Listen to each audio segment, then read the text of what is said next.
जय Hind guys. Now start और next video lecture. अपनी कड़ी को हम लोग आगे बढ़ाते हैं। इसके पहले हम लोगों ने वो कितने फार्म हो सकते हैं equations of the straight line उसकी बात की। अब हम लोग उसका थोड़ा रिडक्शन सीखेंगे कि अगर कोई एक लाइन दी हुई है तो कैसे उसको हम डिफरेंट फार्म में रिड्यूस करेंगे। इसके लिए हमने क्वेश्चन पिकअप किया हुआ था, देख लें इसे। How can you reduce this equation of line in different form. Different form में हम कैसे लिखेंगे। पहला है y equal to M X plus C. आलू जो क्वेश्चन हमने इस पर पिकअप किया था, तो एक और क्वेश्चन यहाँ रिवाइज कर दें तो बात सही रहेगी। तो पहला हमें जो है स्लोप इंटरसेप्ट फार्म में लिखना है equation of the line. What is the equation of line here. Equation of line ये है 12x minus 5y plus 26 is equal to 0। तो इस फार्म में लाना है y equal to M X plus थी, तो y का कोफिशिएंट 1 होना चाहिए। तो this implies minus 5y is equal to, सबको हम लोग एक साइड में लेके चले जाएं, minus 12x and minus 26। Minus 5 से डिवाइड कर दिया जाए तो y इज इक्वल टू ये हो जाएगा 12/5x प्लस 26/5।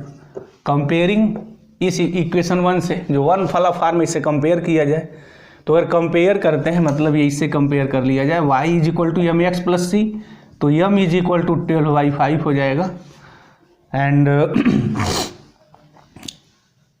c जो स्लोप फार्म आएगा इसका, नहीं इंटरसेप्ट फार्म में 26/5।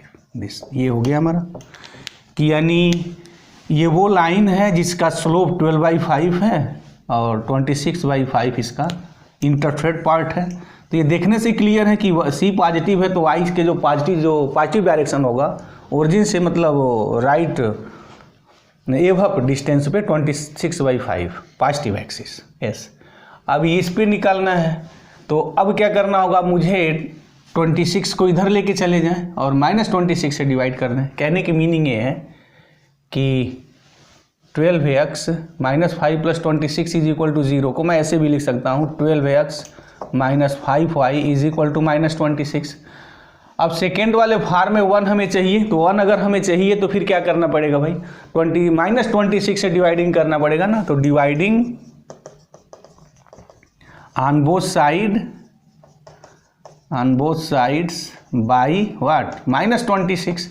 तो अगर माइनस 26 से डिवाइड करेंगे तो क्या आएगा, 12 by minus 26x minus 5 by minus 26y is equal to minus 26 upon minus 26। This implies, देखते हैं क्या होगा। ये हमारा हो गया 12 minus 12 by 26x plus minus minus plus हो जाएगा 5 by 26y is equal to 1। अच्छा, अगर हम इसको काट दें तो ये हो जाएगा 6 और ये हो जाएगा हमारा 13 हो जाएगा। तो कैसे लिखेंगे, दिस इम्प्लाइज क्या होगा, minus 6 by 13x plus 5 by 26y is equal to 1। अच्छा, मुझे अब x बाई ए के फार्म में लिखना है ना। x का जो कोफिशिएंट है सब कुछ 1/a के रूप में हो, तो इसको कैसे लिखेंगे, x अपान माइनस 6 ऊपर आना चाहिए, तो माइनस ये 13/6 ये हो जाएगा plus y upon 26/5 this is equal to 1। तो a की जो वैल्यू होगी माइनस 13/6 हो गई और जो b की वैल्यू होगी 26/5।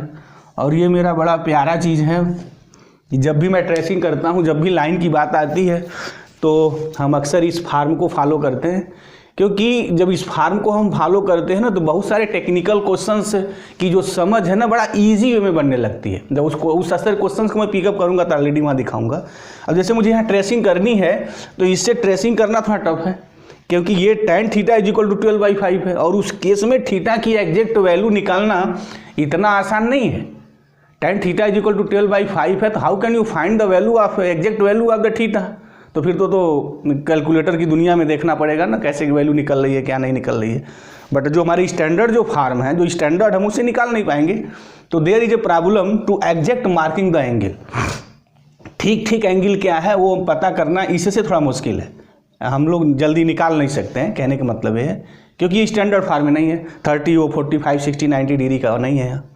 अच्छा, ये तो मार्किंग की जा सकती है कि वाई पॉजिटिव डायरेक्शन में है ये, बट इससे तो भी कंप्लीट नॉलेज मिल जाता है ना। जैसे अब देखिए, अब मुझे अगर लाइन की ट्रेसिंग करनी होगी तो कैसे करेंगे, कोऑर्डिनेट का घर बना लिया। चलिए एक छोटा सा थोड़ा घर बना लें। ओहो, घर बन गया अब ये। अब चलिए, ए पर -13/6 है, तो मतलब क्या है, निगेटिव है एक्स पे, तो निगेटिव कहीं यहाँ आएगा। अच्छा, 13/6 माइनस मार्क कर दीजिए। अगर 6 से डिवाइड करते हैं तो -2.5 आएगा, और ये अगर डिवाइड करते हैं तो 5.2 होगा, तो पॉजिटिव होगा, दूना का अंतर है। तो अगर ये कहीं माइनस यहाँ आएगा तो फिर ये थोड़ा यहाँ तक कहीं जाएगा। अब ये पॉजिटिव है और ये निगेटिव है, बस इसको मिला दीजिए, इस पॉइंट को आप मिलाते हुए इसको खींच दीजिए, हो गई ये आपकी बात, ये दिस, और ये वही है 26/5, ये दिस, और यहाँ से यहाँ तक जो मेरा इंटरसेप्ट पार्ट है negative direction of x axis, ये -13/6। अब देखिए कितने इजी वे में लाइन की ट्रेसिंग की जा सकती है। बस इसके आधार पे ट्रेसिंग करना उतना आसान नहीं है, राइट। इसके आधार पर भी ट्रेसिंग करना आसान नहीं। तो जब भी लाइन बनाना हो तो अगेन एडवाइस है, जो स्टूडेंट्स देख रहे हैं, जो हमारे लिसनर हैं, इसको वीडियो लेक्चर थोड़ा सीरियसली वॉच कर रहे हैं, जब भी वो कोई क्वेश्चंस क्वाड्रेटिक ज्योमेट्री के संबंधित लगा रहे हों तो हमेशा लाइन को पहले इस फॉर्म में कन्वर्ट करें, उसके बाद खुद ही वो ट्रेस हो जाएगा। ट्रेस करने की कोई उनको बहुत वहाँ प्रॉब्लम नहीं होगी। अब हम लोग क्वेश्चन नंबर 3 फॉर्म में देखते हैं, जिसको हम लोग नॉर्मल फॉर्म भी कहते हैं, कि how can you find this general equation of the line in the normal form. तो नॉर्मल फॉर्म में निकालना कोई टफ चीज़ नहीं है। कैसे निकालते हैं तो एक बार और उसको मैं थोड़ा यहाँ रिवाइज कर दूँ।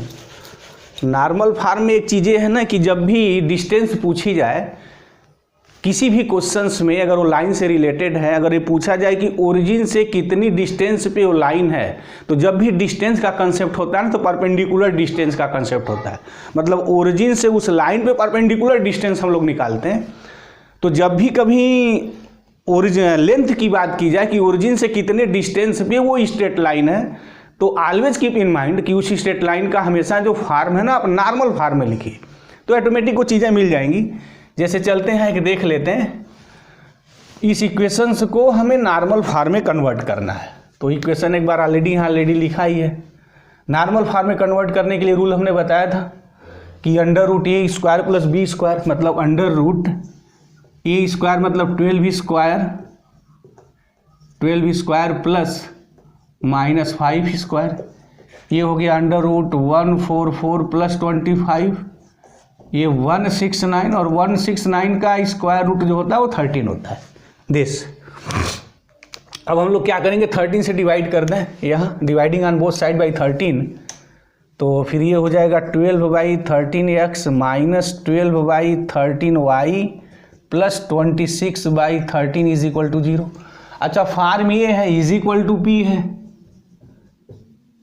तो इसको इधर लेके हम चले जाएं तो 12/13x प्लस -12/13y प्लस ये हो जाएगा 2, कैंसिल हो गया, दिस इज द 2, तो = ये हो गया मेरा -2। अब मुझे -2 तो चाहिए नहीं, तो फिर मुझे माइनस से डिवाइड करना पड़ेगा, dividing on both side by minus. तो ये ऐसे लिखेंगे -12/13 this is the x plus, अब ये हो जाएगा 12/13, ओहो सॉरी, ये 5/13, this is the 5/13, this is the 5/13 and this is the your 5/13, y = 2। अब अगर कंपेरिजन अगर हम लोग करते हैं यहाँ से, तो cos अल्फा की जो मेरी वैल्यू है -12/13 है, और जो sin अल्फा की वैल्यू है वो मेरी 5/13 है, और जो p की वैल्यू है जो परपेंडिकुलर लेंथ है 2। एक बार यहाँ लिसनर ध्यान दें थोड़ा कि जब भी आप नॉर्मल फॉर्म में लाइंस को कन्वर्ट करते हैं तो हमेशा ये फॉर्म लिखें, always right this form of the line, और = p, और p हमेशा वो पॉजिटिव लिखें। वाई p पॉजिटिव क्यों लिखा जाता है, उसके पीछे रीज़न ये है कि p is the perpendicular length from the origin, और लेंथ हमेशा पॉजिटिव होता है, वो निगेटिव नहीं होता है। तो इसलिए उसका सम्मान करने के लिए वही लेंथ निगेटिव नहीं लिखेंगे। तो अगर निगेटिव अगर आ गया तो फिर माइनस से आप डिवाइड कर दीजिए, या माइनस से मल्टीप्लाई कर दीजिए, डिवाइड नहीं करते माइनस से मल्टीप्लाई कर दीजिए, वहाँ कोई लफड़ा ना होगी निगेटिव से आप क्यों डिवाइड कर रहे हैं, बट निगेटिव से दोनों साइड मल्टीप्लाई कर दीजिए तो वो पॉजिटिव हो जाएगा। आपकी बात तो क्लियर हो गई। तो कास अल्फा जो मेरा हो गया -12/13 हो गया और साइन अल्फा 5/13 हो गया, p = 2 हो गया। तो अब इससे अगेन लाइन की ट्रेसिंग करना, लाइन को एग्जैक्ट बनाना उतना आसान नहीं है। और हमारा जो वीडियो लेक्चर का जो पर्पस था ना, बस यही था कि अगर हम लाइन को ट्रेस करते हैं तो कौन वो जो फार्म है वो सबसे ईजी है या किस फार्म से हम इजीली ट्रेस कर सकते हैं। और बार बार ये बताते चले आए हैं कि जो इंटरसेप्ट पार्ट जो लाइन का जो फार्म है, हमेशा किसी कोई भी लाइन दी हुई है, convert in the intercept form. Intercept form में आप कन्वर्ट करिए, कन्वर्ट करने के बाद आप ए और बी इजीली निकाल सकते हैं। पॉजिटिव निगेटिव है तो वो भी देख सकते हैं, उसके अकॉर्डिंग आप सीधे लाइन ड्रा कर सकते हैं। अगर नॉर्मल फार्म में अगर आपको लाइन ड्रा करना हो तो अगेन बड़ा इजी तो नहीं है, क्योंकि कास अल्फा -12/13 आया है और साइन अल्फा p/13 आया है और इसको ट्रेस करना this is not very easy. हाँ P2 है तो P2 से बस सिर्फ ये होगा, जैसे अगर मैं इस विधा से, मतलब ये जो नॉर्मल फार्म है, अगर इससे अगर मैं ट्रेस करना चाहूँ तो कैसे भाई ट्रेसिंग करूँगा। ये तो घर हो गया कोऑर्डिनेट ज्योमेट्री का, एक तो छोटा सा फिगर बना लें, बट आपको सलाह है आप फिगर छोटे छोटे न बनाएं, फोटो थोड़ा बड़े बड़े बनाते हैं तो अच्छा रहता है, चीज़ें देखने में समझ में आती हैं। P2 है मतलब ओरिजिन से वो जो भी लाइन होगी परपेंडिकुलर डिस्टेंस टू है, ठीक है, तो यहाँ से वो 2 डिस्टेंस पे होगी वो दिस। अब कैसी होगी इसके अकॉर्डिंग फैसला होगा। साइन अल्फा पॉजिटिव है, कास अल्फा निगेटिव है। साइन अल्फा पॉजिटिव है तो साइन अल्फा पॉजिटिव कहाँ कहाँ होता है भाई, फर्स्ट क्वाड्रेंट में होता है और सेकंड क्वाड्रेंट में होता है, तो लाइन या तो फर्स्ट सेकंड की बात आ जाएगी। लेकिन कास अल्फा अगर निगेटिव की बात करें तो निगेटिव हमारा कास अल्फा कहाँ होता है, यहाँ निगेटिव होता है, यहाँ निगेटिव होता है, यानी सेकंड और थर्ड क्वाड्रेंट में निगेटिव होता है। अच्छा, साइन अल्फा पॉजिटिव यहाँ होता है, यहाँ भी होता है। अब कास अल्फा निगेटिव यहाँ और यहाँ होता है, तो कॉमन चीज़ काम क्या मिल रही भाई कि साइन अल्फा पॉजिटिव हो और कास अल्फा निगेटिव हो तो वो सेकंड क्वाड्रेंट में होगा। इसकी मीनिंग ये होगी कि जो अल्फा होगा वो 90 डिग्री से ज़्यादा होगा, तो 90 डिग्री और परपेंडिकुलर लेंथ, तो परपेंडिकुलर लेंथ अगर मैं ऐसे बनाऊँ तो जो एंगल नापने की जो विधा है, जो प्रोसेस है ना, वो ऐसे है, पॉजिटिव डायरेक्शन से हम नापते हैं, ये तो हमेशा पॉजिटिव हो जाएगा। तो मीनिंग ये होगी कि वो लाइन यहाँ बननी चाहिए क्योंकि ये परपेंडिकुलर डिस्टेंस ऐसे आएगा और उस स्टेज में जो अल्फा की जो वैल्यू आएगी वो कास अल्फा -12/13 होगी और साइन अल्फा 5/13 होगी, ये मेरी वैल्यू होगी।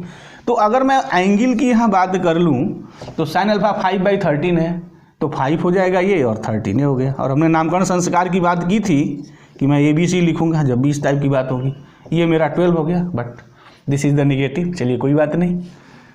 तो ये मेरा 5 लेंथ परपेंडिकुलर का हो गया, बेस का वो 12 हो गया। अच्छा, 13 मेरा हाइपोटेन्यूज हो गया, this is the angle alpha ही है। अच्छा, अगर tan अल्फा की बात करेंगे तो दिस इज द -5/12 हो जाएगा और tan अल्फा आगे मेरा सेकंड क्वाड्रेंट में निगेटिव होता है। तो ये परपेंडिकुलर डिस्टेंस जो है हमारी कितनी आएगी, 2 होनी चाहिए, ये 2 हो गई, कोई बात नहीं।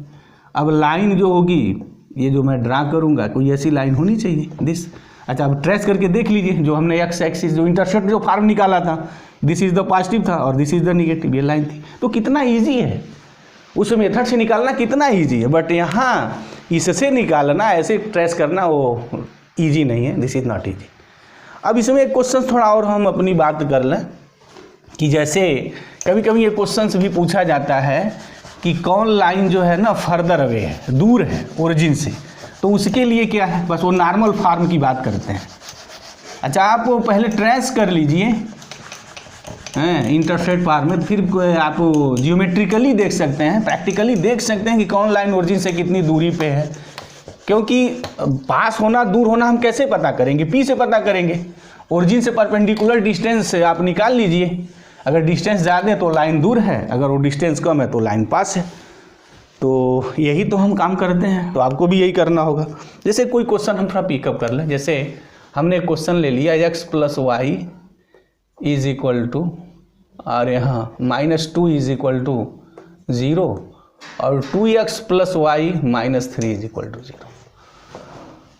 अब अगर ये बात की जाए कौन लाइन ओरिजिन से ज़्यादा डिस्टेंस पे है तो कैसे पता करेंगे, परपेंडिकुलर लेंथ निकालना है। तो परपेंडिकुलर लेंथ निकालना है तो फिर ये वैल्यू होनी चाहिए x cos alpha + y sin alpha = P, ठीक है। अच्छा, कास अल्फा और साइन अल्फा का निर्धारण कैसे होता है, जैसे इस लाइन के लिए मैं लिखने जा रहा हूँ, तो फिर अंडर रूट एक्स और वाई कोफिशिएंट का स्क्वायर करते हैं। चलिए, तो ये हो जाएगा 1 स्क्वायर 1, ये हो जाएगा 1 स्क्वायर 1, तो ये हो जाएगा √2। अब √2 से डिवाइड करना है बोथ साइड, तो पहले इसको इधर लेके चले जाएं तो थोड़ा सही रहेगा। तो ये हो गया x + y = 2। अब √2 से डिवाइडिंग ऑन बोथ साइड, तो x बाई √2 + y बाई √2 = 2/√2 हो गया। अच्छा, मुझे अल्फा पे लफड़े में नहीं पढ़ना है, क्योंकि जो परपेंडिकुलर डिस्टेंस ओरिजिन से जो इस लाइन पे होगी उसकी P1 की वैल्यू 2/√2 होगी। ये मेरी हो गई दिस वैल्यू। अच्छा, अब दूसरी बात मेरी ये कि अब इसका हमारा क्या होगा, ओरिजिन से कितनी डिस्टेंस पे होगी, तो अगेन दिस प्रोसेस हियर। अच्छा, हमेशा P, लिसनर इस चीज़ को ध्यान दें कि P always taking to be positive. अगर वो निगेटिव आ रहा है तो माइनस से मल्टीप्लाई करके पॉजिटिव बना लें, बार बार इस चीज़ को मैं कह रहा हूँ। तो अब अगर इस लाइन को देखना है तो चलते हैं। ये लाइन क्या है, 2x + y - 3 = 0। 3 को बोले उधर लेके चले जाइए, 2x + y, माइनस का लफड़ा फिनिश कर दीजिए, तो ऑलरेडी प्लस है तो कोई बात नहीं। अब यहाँ किससे होगा डिवीजन, √4 + 1 = √5, तो डिवाइड कर दीजिए, तो 2/√5 + y/√5 = 3/√5। तो परपेंडिकुलर लेंथ ओरिजिन से इस लाइन पे कितना हुआ, अगर मैं P2 नामकरण साकार कर दूं तो P2 जो होगा 3/√5। अब देख लीजिए कौन बड़ा है कौन छोटा है, वो तो इजीली पता किया जा सकता है। वो जो बच्चे स्कूल स्तर से पढ़ के चले आते हैं, पता करते हैं कौन नंबर बड़ा है छोटा है।